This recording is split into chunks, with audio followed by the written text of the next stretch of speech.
2014 के बाद मोदी शाह की बीजेपी ने नारा दिया मिशन साउथ।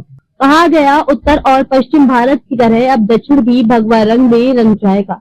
लेकिन क्या हुआ? तेलंगाना में बीजेपी तीसरे नंबर की पार्टी बनकर रह गई। आंध्र प्रदेश में उसका कोई नाम लेवा नहीं। तमिलनाडु में बीजेपी का वोट बढ़ा जरूर बट सीट शून्य। तो सवाल सीधा है, क्या बीजेपी का मिशन साउथ फेल हो रहा है? क्या दक्षिण भारत आज भी भाजपा से दूरी बनाए बैठा है?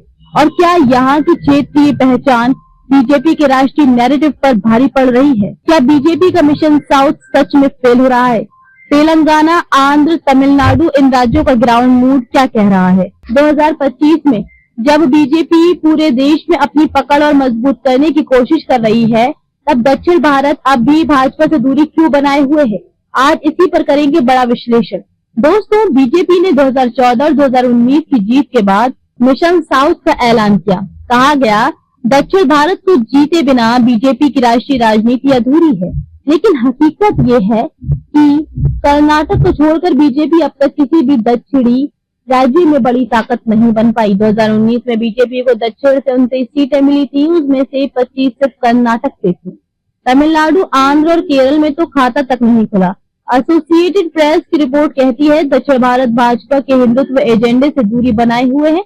लोग यहाँ विकास और सामाजिक बराबरी को प्राथमिकता देते हैं।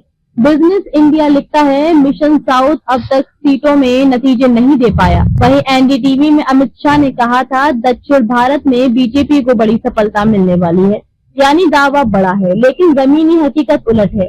अब जरा सर्वे एजेंसियों की तरफ देखते हैं।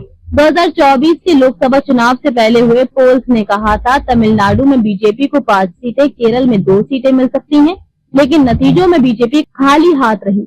2025 तक का हाल ये है कि कोई बड़ा नया सर्वे ये नहीं दिखा रहा कि बीजेपी दक्षिण में गेम चेंजर बनने जा रही है। हाँ, वोट शेयर बढ़ने की बातें हो रही हैं। तमिलनाडु में 3% से 10% तक, बट सीटों में उसका असर अभी नजर नहीं आ रहा। दक्षिण भारत की राजनीति बाकी भारत से अलग है। यहाँ DMK, AIADMK, YSRCP, TRS, BRS जैसी क्षेत्रीय पार्टियां गहराई तक जमी हुई है। तमिल पहचान, तेलुगु अस्मिता और मलयाली प्रगतिशील राजनीति, ये सब बीजेपी के नैरेटिव से मेल नहीं खाते। इसलिए बीजेपी को यहाँ वोट तो मिलते हैं पर सत्ता तक पहुँचने में मुश्किल होती है।